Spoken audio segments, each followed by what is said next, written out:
امام غزالی رحمۃ اللہ تعالیٰ علیہ فرماتے ہیں جب تو مخلص ہوتا ہے تو اللہ تیرے عمل کو قوت دے دیتا ہے۔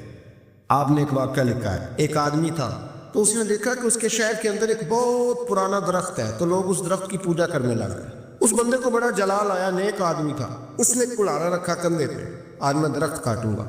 چلا گیا، جب پہنچا نا درخت کاٹنے کے لیے تو اس نے ابھی وہ چوک میں تھا کہ ایک شخص ملا اسے، اس نے کہا میں نہیں کاٹنے دوں گا۔ کہا تو کون ہے؟ میں تو کاٹوں گا۔ کہا تو نہیں نہ کرتا اس کی پوجا، دنیا کرتی ہے، تجھے کیا لگے؟ معاذ اللہ، یہ بھی وسوسہ ہے نا، تجھے کیا لگے؟ وہ ذرا بحث زیادہ ہوئی تو اس نے وہ سمجھ گیا کہ یہ شیطان ہے مجھے منع کرنے والا۔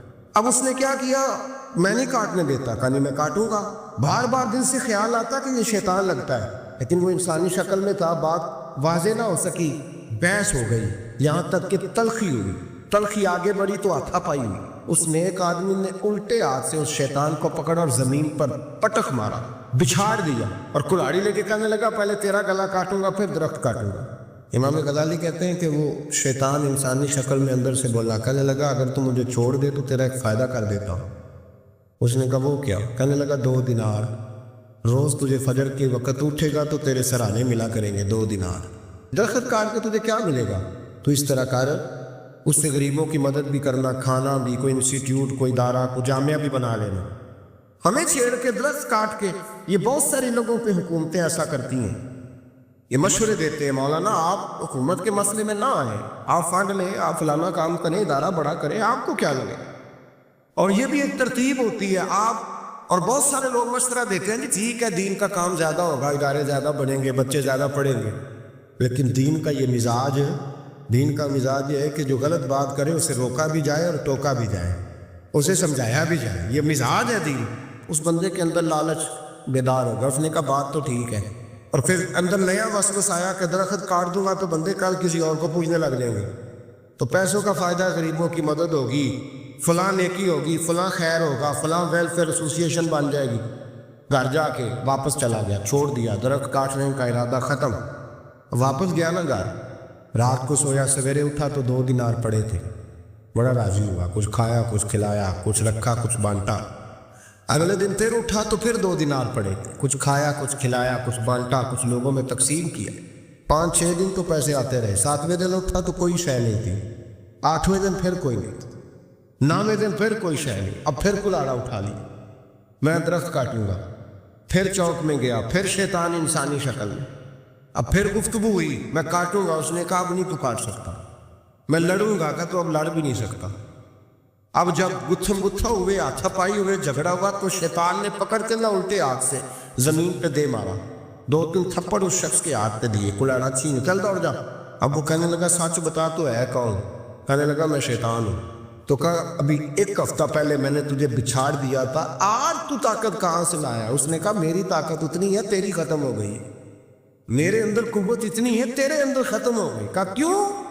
تو شیطان کہنے لگا جب تو 1 ہفتہ پہلے آیا تھا تو رضا الہی کے لیے آیا تھا، آج تو اس لیے آیا ہے، اس لیے آج تو آیا ہے کہ تجھے 2 دینار نہیں ملے۔ آج تیری جنگ دیناروں کی ہے، آج تیرا رٹا دیناروں کا امت مسلمہ کے ساتھ، اس لیے خدائی طاقتیں معاذ اللہ روٹھ گئی ہیں کہ ان کا رٹا دیناروں کا ہے، ان کا جھگڑا دیناروں کا ہے۔ صحابہ کرام علیہم رضوان کے رٹے دیناروں کے نہیں تھے، وہ دین کے ساتھ مخلص تھے، تو جس میدان میں نعرہ لگاتے تھے اللہ کی مدد ان کے شامل حال ہو جاتی، انہیں کہیں پسپائی نظر۔ میرے جیسے خطیب روزانہ تقریریں کرتے، سالوں بیت گئے، انقلاب نہیں۔ کیوں؟ اس لیے کہ رٹا جب تک ذات کا ہوتا ہے انقلاب نہیں آتا، جب ذات الہی اور رضا الہی سامنے ہوتی ہے پھر اس میں اخلاص ہوتا ہے تو پھر اس کی تاثیر ہوتی ہے۔ اس لیے حضور نے فرمایا ہے کہ اللہ نہ تمہاری جیب دیکھتا ہے نہ چہرہ دیکھتا ہے، وَلَٰكِن يَنظُرُ إِلَىٰ قُلُوبِكُمْ، وہ جب دیکھتا ہے تمہارے دل دیکھتا ہے۔ جب انسان راضی بالرضا رہنے لگتا ہے نا، پھر وہ ہر روز نماز پڑھ کے تکلیف نہیں اسے ہوتی، پھر روز درود شریف پڑھ کے وہ یہ نہیں کہتا کہ چلو 2-4 چھٹیاں بھی کر لیں، پھر روزانہ تلاوت کر کے اسے کہیں دقت محسوس نہیں ہوتی، چونکہ اب وہ چاہتا ہے کہ جس حال میں میرا رب رسول مجھے رکھیں گے، جو حکم دیں گے، میں نے اس سے کوئی تنگی محسوس نہیں کرنی، میں نے اس کے مطابق چلنا ہے۔ اور قرآن مجید نے ایک نیا انداز اختیار کیا سورہ مائدہ کے اندر، اس کی آیت نمبر 119 ہے۔ اللہ کریم نے فرمایا رضی اللہ عنہم ورضوا عنہ، صحابہ کی بات ہو رہی ہے، فرمایا وہ اللہ سے راضی ہے اور اللہ ان سے راضی ہے۔ حضرت سیدنا موسیٰ علیہ السلام نے عرض کی کوہ طور پہ جا کے مولا میری قوم پوچھتی ہے کہ کوئی ایسا کام بتا جو ہم کریں تو ہم سے راضی ہو جائے۔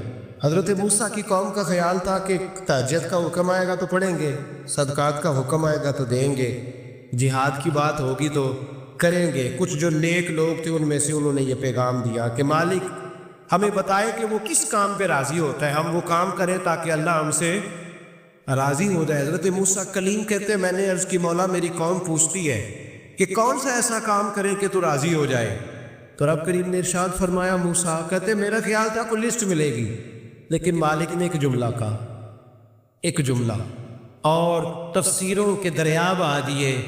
عرش کے مالک نے فرمایا موسیٰ ان سے کہو جا کے کہ وہ مجھ سے راضی ہو جائے، میں ان سے راضی ہو جاؤں گا، مجھ سے راضی ہو جائے۔ بندے اللہ سے راضی یہ نہیں راضی ہوتے۔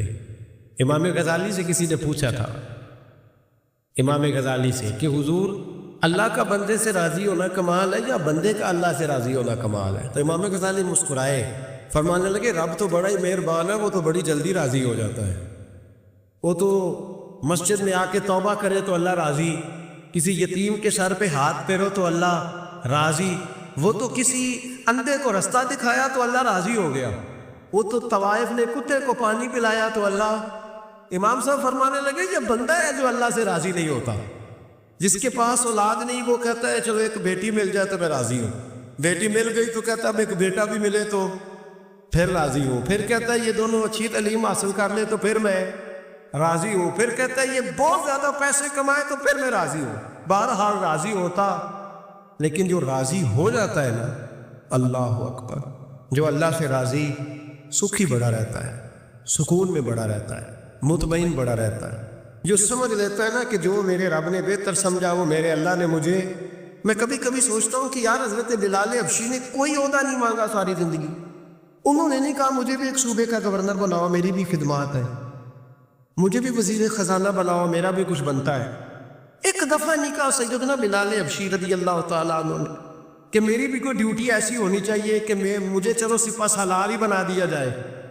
ساری زندگی مسجد میں جھاڑو دیا تو اسی پہ راضی رہے، ساری زندگی محبوب کے مہمانوں کا لنگر پکایا تو اسی پہ راضی رہے، ساری زندگی میرے محبوب علیہ السلام کے بچوں کی نوکری کی تو اسی پہ راضی رہے، راضی بالرضا رہے۔ حدیث پاک سنیے، نبی پاک علیہ السلام نے ایک دن صحابہ سے پوچھا کہ تم کیا سمجھتے ہو اپنے دل کو، جب پوچھتے ہو دل پہ توجہ کرتے ہو تو کیا جانتے ہو؟ تو صحابہ کرنے لگے یا رسول اللہ جب ہم اپنے دل پہ توجہ کرتے ہیں تو ہم سمجھتے ہیں کہ اللہ نے ہمیں ایمان عطا فرمایا ہے۔ تو حضور نے فرمایا تمہارے ایمان کی دلیل کیا ہے؟ ایمان کی کوئی دلیل بھی تو ہوتی ہے نا، ہمارے زمانے میں تو کوئی دلیل نہیں، نماز نہیں پڑھتا پھر بھی میں مسلمان ہوں، روزہ نہیں رکھتا پھر بھی مسلمان، جھوٹ صبح سے شام تک، کہتا خبردار کسی نے مجھے ذرا بھی بات کی سب سے بڑا مسلمان میں ہی ہوں، بددیانتی، دھوکہ، فریب، فرار، لیکن خبردار کسی نے کوئی بات کی سب سے بڑا مفتی میں ہی ہوں۔ جرم سارے پائے جاتے ہیں، دلیل کیا ہے بھائی؟ اگر کسی دیکھیں نا، اگر درخت ہے تو دلیل یہ ہے کہ پھل بھی ہے، شاخیں بھی ہیں، لیکن تو صاحب ایمان ہے تو دلیل کیا ہے؟ تو نبی پاک صلی اللہ علیہ وسلم نے صحابہ سے پوچھا کہ تم ایماندار ہو تو دلیل دو۔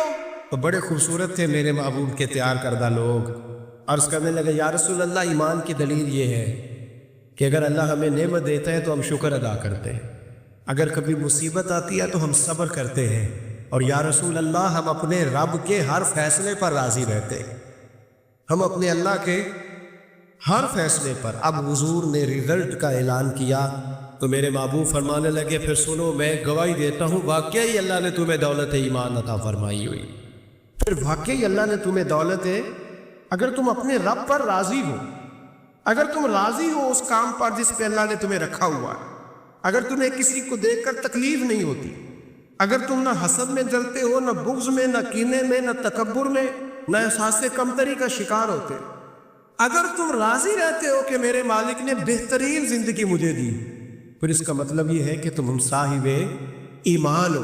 ہمارے زمانے میں لوگوں کی وہ تکلیفیں، صبر نہیں ہے، سکون نہیں ہے، بے چینی سی ہے، بے قراری سی ہے، معاشرے میں ایک عجیب سی ہلچل ہے، ہر آدمی سمجھتا ہے کہ وہ سامنے والا جو شخص ہے نا وہ بڑا سخی ہے اور میں بڑی تکلیف میں ہوں۔ میں رات اپنے پیر بھائیوں کو سمجھا رہا تھا، میں کہہ رہا تھا یاد رکھنا جس آدمی کا عہدہ بڑا ہوتا ہے نا اس کا زخم بھی بڑا گہرا ہوتا ہے، اس کا زخم بھی بڑا۔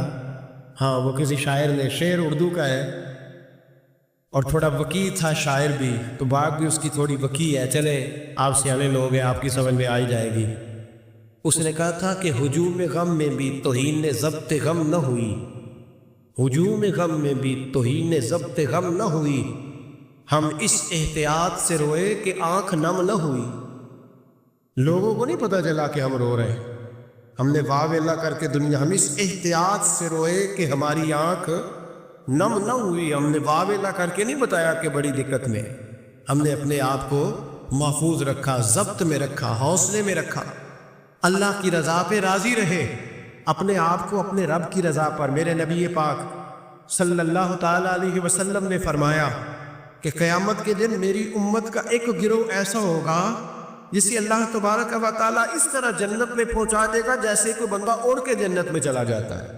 وہ جب جنت میں پہنچیں گے نا تو فرشتے ان سے پوچھیں گے تم نے حساب دیا؟ کہیں گے ہمیں تو پتہ ہی نہیں حساب کیا ہے۔ پل سے رات سے گزرے، کہیں گے خبر ہی نہیں پل سے رات کہاں ہے، تو یہاں کیسے آ گئے؟ کہیں گے اللہ کے فضل سے، اللہ کے فضل سے۔ تو کہا بتاؤ تو صحیح تمہاری نیکی کیا تھی؟ تو کہیں گے دو باتیں تھیں، ایک تو ہم اللہ کے حلال کو حلال جانتے تھے، رب کے حرام کو حرام جانتے تھے، اور دوسرا یہ تھا کہ ہم اللہ کے ہر فیصلے پہ راضی رہتے تھے، اللہ کے ہر فیصلے پہ۔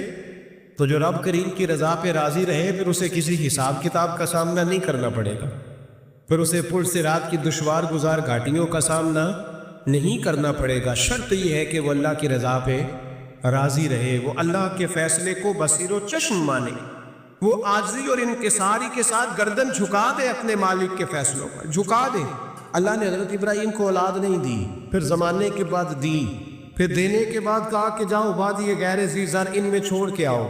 سخت گرمیاں ہو جائیں تو لوگ بچوں کو اسکول نہیں بھیجتے، چھٹیوں کا اعلان ہو جاتا ہے، لیکن حضرت ابراہیم چھوڑ آئے بچہ، اور بچہ ایک تو بچہ اللہ تعالیٰ روٹین میں دیتا ہے تو اس کی قدر و منزلت اور ہوتی ہے، اور ایک بندہ بڑی دعاؤں التجاؤں خواہشات کے بعد لیتا ہے، اس کی قدر و منزلت وہ بچہ جو بڑی دعاؤں کے بعد لیا، کا چھوڑ آؤ، کوئی کھانا نہیں، پانی نہیں، دانا نہیں۔ حضرت ابراہیم چھوڑ آئے، 13 سال اکٹھے رہنے کی اجازت نہ ملی، اور جب اجازت ملی تو کہا اب چھری اٹھاؤ اور بیٹے کی گردن پہ چلا دو۔ آپ اس کو آسان کام سمجھتے ہیں؟ اتنی تسلیم و رضا، ہر فیصلے پہ راضی ہونا، ہر فیصلے پہ۔ یہاں ہمارا حال یہ ہے کہ 2 منٹ کے لیے تکلیف آتی ہے تو لوگ باویلا کرتے، شور مچاتے، کفر بولتے۔ ہر آدمی آپ اس کو ٹٹول کے دیکھیں تو کہتا ہے سب سے تکلیف میں ہی ہوں۔ کس سولی پہ لٹکے ہوئے ہم؟ آخر کون سا معاشرے کا ایسا دکھ ہے جو صرف ہمارے پاس ہی آ گیا؟ ہر آدمی کہتا ہے مجھے نہ چھیڑنا، سب سے زیادہ غمگین میں ہی ہوں۔ بھائی بتا تو صحیح نا کہ آخر کون سی ایسی چیز ہے جو مالک نے تجھے عطا نہیں فرمائی؟ لیکن ہماری آزمائشیں ہیں، ہمارے جملے ہیں، ہماری گفتگو ہے کہ ان سے شکوہ چھلکتا ہے، ان سے شکایتیں ٹوٹ ٹوٹ کے نیچے گرتی ہیں۔ ہم یہ سوچتے ہی نہیں کہ ہمیں نہیں پتا ہمارے حق میں بہتر کیا ہے، ہمارے رب کو پتا ہے کہ ہمارے حق میں بہتر کیا ہے۔ اس لیے لوگ شکایت نہیں کرتے تھے، آج ہر بات پر شکایت ہے، ہر بات پر لوگ شکوہ کرتے ہیں، اور ہر بات پر لوگ اللہ تبارک و تعالیٰ کی بارگاہ ناز کے نافرمان بنتے ہیں۔ اور پھر سوال کیا، یا اللہ تو راضی ہو جا، یا اللہ تو۔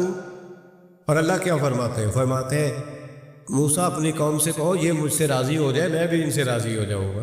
حضرت رابعہ بصری رحمۃ اللہ تعالیٰ علیہ نا طبقہ صوفیاء میں ایک بڑی منفرد حیثیت رکھتی ہے، علیحدہ ایک مقام ہے، اور ان کی زندگی بتاتی ہے کہ اللہ کی معرفت اور رب تبارک و تعالیٰ کا قرب صرف مرد کے لیے خاص نہیں، اگر عورت بھی توجہ کرے تو اللہ اسے بھی خزانے کھول کے عطا فرماتا ہے، اسے بھی اللہ خزانے کھول۔ حضرت رابعہ بصری اکثر نہ اولیاء اللہ کی مجالس میں جا کے بیٹھتی تھی، بیٹھتی پردے کے اندر تھی لیکن بیٹھا کرتی تھی۔ جو لوگ اس رستے کے مسافر ہوتے ہیں وہ بات کو سمجھتے ہیں کہ یہ گہرا معاملہ ہوتا ہے، کسی جگہ سے کوئی ایسی چیز ملتی ہے جس کو فوری طور پر طبیعت اور نفس قبول نہیں کرتا، لیکن جو صوفیاء ہوتے ہیں نا، سالکین طریقت، معرفت کے رستے کے مسافر، وہ چونکہ مسافر ہوتے ہیں تو انہیں جو بندہ بھی منزل کا راستہ بتاتا ہے وہ اس کی بات غور سے سنتے ہیں، اعتراضات نہیں کرتے، شکوے نہیں کرتے، بن کے نہیں بیٹھ جاتے۔ ہمارے زمانے میں مسافر نہیں ہیں طریقت کے، ہمارے زمانے میں یہاں مرید کامل ہیں، یہاں پھر پیر ہیں جو مطلق العنان ہے، جن کے سامنے جو سوال ہی نہیں پیدا ہوتا کسی اور کی بھی سنیں، ممکن نہیں۔ حضرت رابعہ بصری بیٹھی تھی، حضرت سفیان ثوری بہت بڑا نام ہے، یہ وہ شخصیت ہے کہ جب جایا کرتے تھے تو اولیاء اللہ کھڑے ہو کے ان کا استقبال کرتے۔ بغداد میں اتنا بڑا درجہ تھا ان کا۔ حضرت جعفر بن سلیمان بھی بیٹھے تھے، سفیان ثوری بھی بیٹھے، تو حضرت سفیان ثوری دعا مانگنے لگے، جناب رابعہ بصری پردے کے اندر بیٹھی ہوئی تھی، دعا مانگنے لگے، اے اللہ مجھ سے راضی ہو جا، اے اللہ مجھ سے راضی ہو جا، اے اللہ مجھ سے۔ دیر تک دعا مانگتے رہے تو بی بی صاحبہ، مائی صاحبہ اندر سے بول پڑی ناراض ہو کے، کہنے لگی بس کر سفیان، کیا دعا مانگ رہا ہے تو، کب سے میں سن رہی ہوں، بس کر۔ کیا ہوا، تو کیوں ناراض ہوتی ہے؟ فرمانے لگی سفیان تو نے ایک بار بھی کہا میں نے برداشت کیا، دوسری بار بھی کہا، بتائیے دعا ٹھیک ہے کہ نہیں ان کی؟ اے اللہ تو مجھ سے راضی ہو جا، اس دعا پہ ناراض ہوگی مائی صاحبہ۔ کہنے لگی تو نے ایک بار بھی مانگی تو میں چپ رہی، دوسری بار بھی مانگی تو اب تو چپ ہی نہیں کر رہا، بس کر۔ حضرت سفیان کہنے لگے چل میری اصلاح کر دے، تو مائی صاحبہ کہنے لگی تو یہ تو کہہ رہا ہے یا اللہ راضی ہو جا، یا اللہ راضی ہو جا، پہلے تو بتا تو اللہ سے راضی ہے؟ پہلے اپنے نفس پر نظر ڈالنا، تو راضی ہے؟ روز نہیں مانگتا کہ 2 کروڑ چاہیے، 6 کروڑ چاہیے انسان کا نفس، روز نہیں کہتا بڑی گاڑی چاہیے، روز نہیں کہتا میرے بھی ٹھاٹ بات ہو، میں بھی بڑی گاڑی میں کھڑے ہو کے لوگوں کو ہاتھ لہرا کے لیڈر بنوں، روز نہیں کہتا میرا بھی بڑا نام ہو، پہلے بتا نا تو راضی ہے؟ حضرت سفیان ثوری نے جب بات سنی تو جھگڑا نہیں کیا بلکہ اللہ اکبر کہا، چیخ مار کے رونے لگے، کہنے لگے رابعہ تو سچ کہتی ہے، ابھی تو میں اس منظر تک نہیں پہنچا کہ میں رب سے راضی ہو جاؤں تو میں اسے راضی کرنے چلا ہوں، تو سچ کہتی ہے۔ قریب ہی حضرت جعفر بن سلیمان بیٹھے تھے، وہ بی بی رابعہ کے پاس گئے، کہنے لگے مائی صاحبہ مجھے تو بتا دیں آخر بندہ اللہ سے راضی ہوتا کب ہے، یہ منظر شروع کب ہوتی ہے؟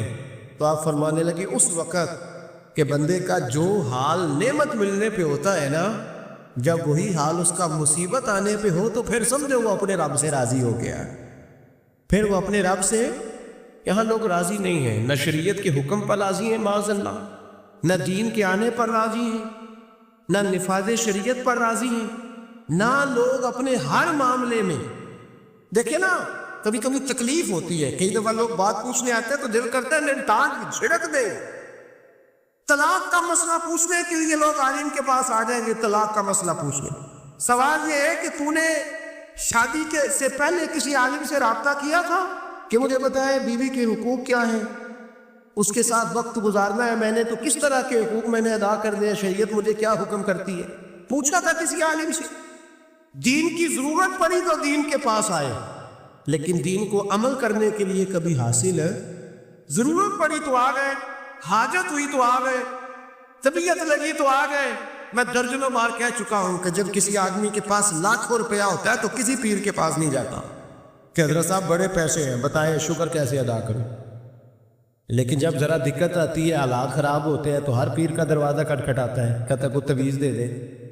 تو بتا جب تو تیرا دین کے ساتھ صرف تکلیف کا رشتہ، تو راضی پھر رضا کب ہوگا؟ کب تو راضی ہوگا اپنے رب کے معاملات میں؟ کب تو راضی ہوگا؟ کئی دفعہ طبیعت میں تکلیف ہوتی ہے، وہ حضرت صاحب حالات بڑے خراب ہوئے، پہلے آپ نے تعویذ دیا تھا تو صحیح ہو گیا، پھر خراب ہے میں دوبارہ آ گیا، تو دل کرتا ہے ان سے کہنے سے کہ یار ہمارے ساتھ تمہارا رشتہ خراب حالاتوں کا ہی ہے، کبھی صحیح حالاتوں میں بھی آؤ نا، بڑے خوش حالات میں بھی آؤ کہ اب حالات بڑے اچھے ہیں، ہم حاضر ہیں، کوئی حکم کرے۔ خدا را راضی بالرضا رہنا سیکھے۔ انس بن مالک رضی اللہ تعالیٰ عنہ کہتے ہیں 10 سال حضور کی بارگاہ میں رہا، 10 سال، اور 10 سال میں نے حضور کے گھر میں نوکری کی۔ کہتے ہیں نبی پاک نے کبھی مجھے اف تک نہیں کہا۔ ہمارا اپنا بچہ جو ہوتا ہے نا بیٹا، اور 10 دنوں میں شاید سینکڑوں دفعہ سن لے یہ کیا کیا ہے وہ کیا، کہتے ہیں 10 سال حضور نے مجھے، کہتے ہیں میں نے ایک دن بڑا نقصان کر دیا، کوئی بڑی چیز مجھ سے ٹوٹ گئی، بڑا نقصان ہو گیا۔ تو فرماتے ہیں کہ نبی پاک صلی اللہ علیہ وسلم کی ایک زوجہ محترمہ مجھ پر جلال کرنے لگی، اور ان کا جلال بالکل بجا تھا، ان کا غصہ بالکل ٹھیک تھا، اس لیے کہ میں نے واقعی بڑا نقصان کیا تھا۔ کہتے وہ جب جلال کرنے لگی نا تو محبوب تشریف لائے. کیا ہوا؟ کہا یا رسول اللہ یہ دیکھیں اس نے کتنی بڑی چیز توڑ دی. تو کہتے ہیں میرا خیال تھا کہ یہاں سے بھی مجھے ڈانٹ پڑنی ہے اور پڑنی چاہیے بھی، اس لیے کہ میں نے آج بڑا نقصان کیا ہے. لیکن کہتے محبوب میرے قریب آئے اور میرے کندھے پہ ہاتھ رکھا. زوجہ جلال میں تھی تو محبوب نے کیا خوبصورت جملہ کہا، ساری سوچ ہی بدلتی. فرمانے لگے اس کو نہ ڈانٹ، اس چیز کا ٹوٹنا میرے رب کی رضا تھی تو چیز ٹوٹ گئی ہے، یہ میرے رب کی رضا تھی تو یہ چیز اب یہ غریب ہے اس کا دل نہ توڑ. وہ ٹوٹ گیا، وہ جو ہونا تھا سو ہو گیا، اب چھوڑ. یہ میرے اللہ کی اس چیز کا اتنا دیر رہنا ہی ہمارے حق میں بہتر تھا، تو ٹوٹ گئی تو ختم. کہتے بڑا جلال تھا محبوب کی زوجہ کو، لیکن انہوں نے جب بات سنی تو پھر مصطفیٰ کریم کا گھرانہ، پھر حضور کی ازواج پاک مومنوں کی مائیں، کہتے ہیں اسی وقت وہ بیٹھی اور انہوں نے میری طرف بڑی شفقت کی نظروں سے دیکھا اور ان کے غصے کو میں نے پیار میں بدلتے دیکھا.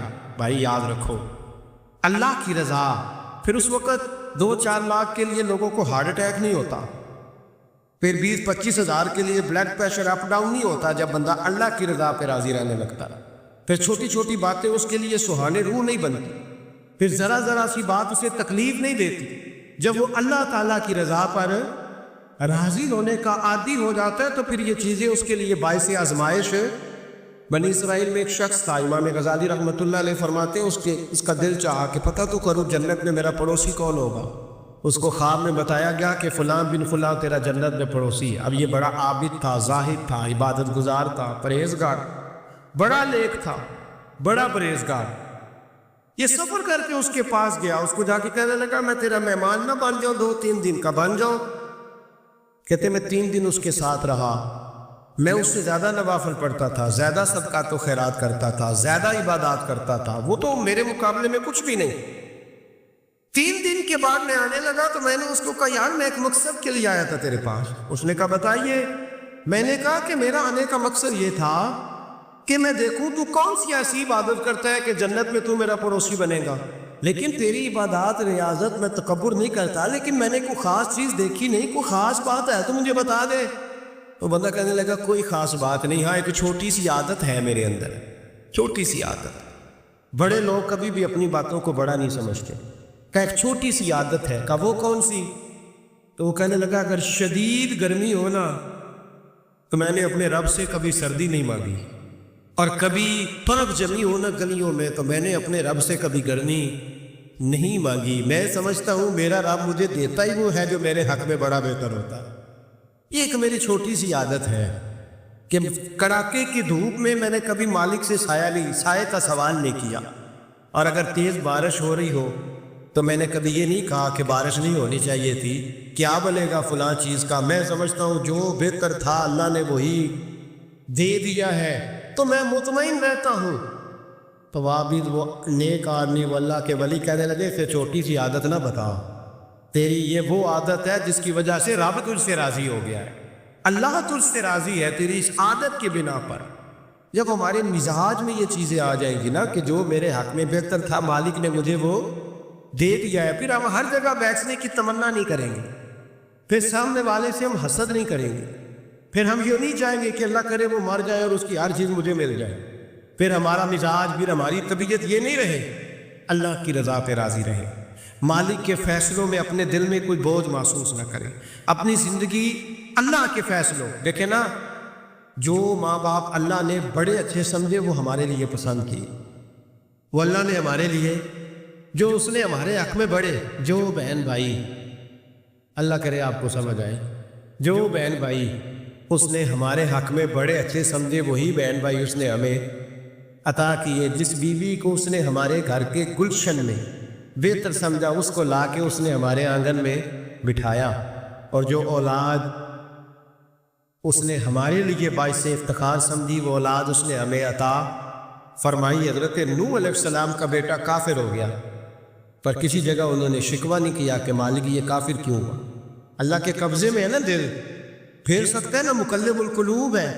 لیکن حضرت نوح نے دعا اللہ کی رضا پر راضی رہے، اپنا مزاج بدلے، تاکہ معاشرے میں یہ جو گھٹن ہے، یہ جو ٹینشن ہے، یہ جو جھگڑا ہے، یہ جو چھینا چھانی ہے، یہ جو ایک دوسرے پر لوگوں کی نظریں ترچھی ہیں، یہ ختم ہو، سمجھیں کہ میرے حق میں جو بہتر تھا مالک نے وہ چیز مجھے عطا کر دی۔ میں اکثر کہتا ہوں اپنے دوستوں کو، میں کہتا ہوں مجھے ایسے لگتا ہے جو سب سے اچھے ماں باپ تھے وہ اللہ نے مجھے عطا فرمایا، اور جو سب سے بہترین اساتذہ تھے نا ان کا دروازہ اللہ نے مجھے عطا فرمایا، اور جس شیخ جس پیر کو اللہ نے سب سے زیادہ شان عطا فرمائی اس کا دروازہ اللہ نے مجھے دکھایا۔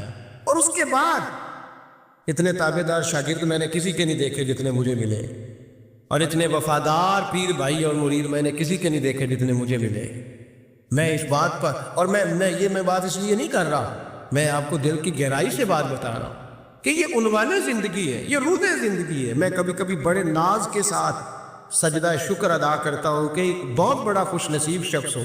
اب یہ بات صرف سوچنے کی ہے، 100 لوگوں میں سے اگر ان 2 پہ بندہ غور کرے جو نافرمان ہے تو پھر زندگی آگے چل سکتی؟ تو 98 پر غور کیوں نہیں کرتا؟ تو 98 پر غور کیوں نہیں کرتا؟ اگر کسی شخص کے ساتھ تیرے 20 سال گزرے اور تو صرف اس ایک دن کو یاد رکھے جس دن میں اس نے تکلیف دی تھی، تو پھر یہ تیری زیادتی ہے۔ تو باقی ان دنوں کو کیوں نہیں یاد رکھتا جن دنوں میں اس کے تیرے ساتھ محبت والا معاملہ فرمایا، خدمت والا، راضی بالرضا کا مزاج بنائے۔ یہ مسلمان کے ایمان کا حسن ہے، یہ مسلمان کے کردار کا کمال ہے، یہ مسلمان کی سوچ کا بلند معیار ہے، یہ مسلمان کا اعلیٰ مقام ہے۔ حضرت عبداللہ ابن عمر کا بیٹا بیمار ہو گیا، بڑے پیارے ہوتے ہیں نا بیٹے، آپ بڑے پریشان تھے، شدید پریشان۔ صحابہ کہتے ہیں ہم نے آپ کو بڑی تکلیف میں دیکھا، کبھی اس حکیم کے پاس، کبھی اس حکیم کے پاس، کبھی اس جگہ، کبھی اس جگہ۔ کچھ دنوں کے بعد بیٹا انتقال کر گیا، لیکن کہتے ہیں جب ہم تعزیت کے لیے گئے تو ہم نے ان کے چہرے پر بہت ساری سکون کو، بہت ساری راحت کو دیکھا۔ بیٹا انتقال کر، جب وہ بیمار تھا تو پریشان تھے، اب جب انتقال کر گیا تو سکون میں۔ تو کہتے ہیں ہم نے ان سے سوال کیا کہ حضور اس وقت آپ پریشان تھے، انتقال کے بعد تو لوگ زیادہ پریشان ہوتے ہیں، اب آپ سکون میں ہیں۔ تو آپ فرمانے لگے جب تک میری ڈیوٹی تھی میں پریشان تھا، خدمت کر رہا تھا، نوکری کر رہا تھا، اب میں اسے اس کے پاس چھوڑ آیا ہوں جو مجھ سے بہت زیادہ اس کا خیال رکھنے والا ہے، جو مجھ سے کئی ہزار گنا بڑھ کے اس پر توجہ کرنے والا۔ اب مجھے پریشانی، اب میرا قریب مجھ سے کہیں بڑھ کر اس کا خیال رکھے گا، اسے سکون دے گا، اسے راحت دے گا، اور میں اپنے رب کے فیصلے پر بڑا راضی ہوں۔ اس نے جو بہتر سمجھا اس نے میرے حق میں وہ فیصلہ۔ حضرت ابن وقاص رضی اللہ تعالیٰ عنہ بڑے مستجاب الدعوات بزرگ تھے، مستجاب الدعوات۔ حضرت عبداللہ بن صائب رضی اللہ تعالیٰ عنہ فرماتے میں حج کرنے گیا تو میں طواف وداع کرنے گیا، حج کا آخری رکن ہوتا ہے، پس آتا ہے نا آفاقی حاجی تو طواف وداع کرتا۔ کہتے جب میں طواف وداع کرنے گیا تو طواف وداع کے موقع پر میں نے دیکھا کہ جتنا رش حجر اسود کے پاس ہے اتنا ہی حضرت ابن وقاص کے پاس بھی ہے۔ شاید سمجھ نہیں آئی آپ کو میری بات۔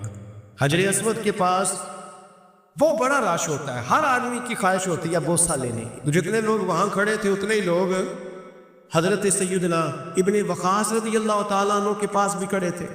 تو کہتے مجھے تعجب ہوا، عبداللہ بن صائب کہتے میں بھی ان کے پاس جا کے بیٹھ گیا تو میں نے دیکھا کہ وہ نابینا ہے، آنکھوں سے نظر نہیں آتا، لوگ ان کے پاس دعائیں کرانے آ رہے ہیں، اور فرماتے میں نے عجیب حال دیکھا، بیمار ترین شخص ان کے سامنے آ کے بیٹھا، حضور میرے لیے دعا کر دیں۔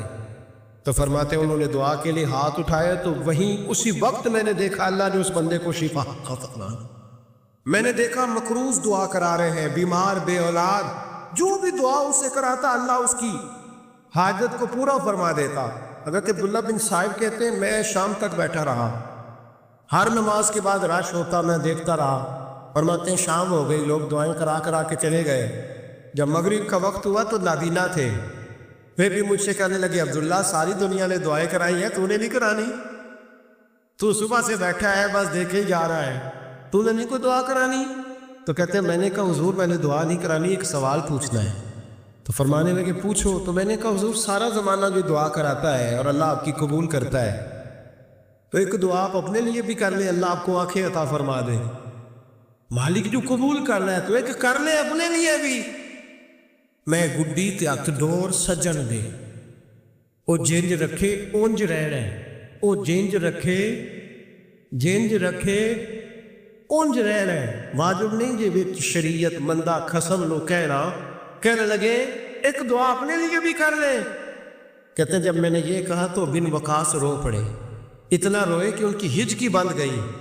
کہنے لگے نا، جب تک رب نے چاہا اس نے مجھے آنکھیں دی، اور اب اس نے بہتر سمجھا کہ میری آنکھیں نہ رہے تو اس نے جو بہتر سمجھا میرے لیے کر دیا. میرا مالک میرے حال سے آگاہ ہے، اور میرے مالک کی حکمت ہے، اس نے مجھے جس حال میں رکھا ہے. اور فرمایا اگر اس نے مجھے اس حال میں رکھا ہے تو میں بھی اس حال پہ بڑا ہی راضی ہوں. میں اپنے مالک کے دیے ہوئے اس حال پر بڑا. مسلمان یہ سمجھ لے، اس پیغام کو پلے کے ساتھ باندھ لے. اگر اس نے جلد بازی دکھانی ہے، اگر اس نے بے راہ روی کرنی ہے، اگر اس نے اللہ تبارک و تعالیٰ کے فیصلوں میں مداخلت کرنی ہے، پھر یہ تو ممکن ہی نہیں. یہ ہو سکتا اس لیے کہ اس کی لگامیں کسی اور کے پاس ہیں، اس کے فیصلوں کا اختیار کسی اور کے پاس ہے. اپنے آپ کو اپنے مالک رضی اللہ عنہم ورضوا عنہ ذالک الفوز العظیم. اللہ فرماتے ہیں میں ان سے راضی ہوں، وہ مجھ سے راضی ہیں، اور یہ بہت بڑی کامیابی. اپنی زندگی میں اللہ کے فیصلوں پر راضی ہونا سیکھیں، راضی ہونا سیکھیں.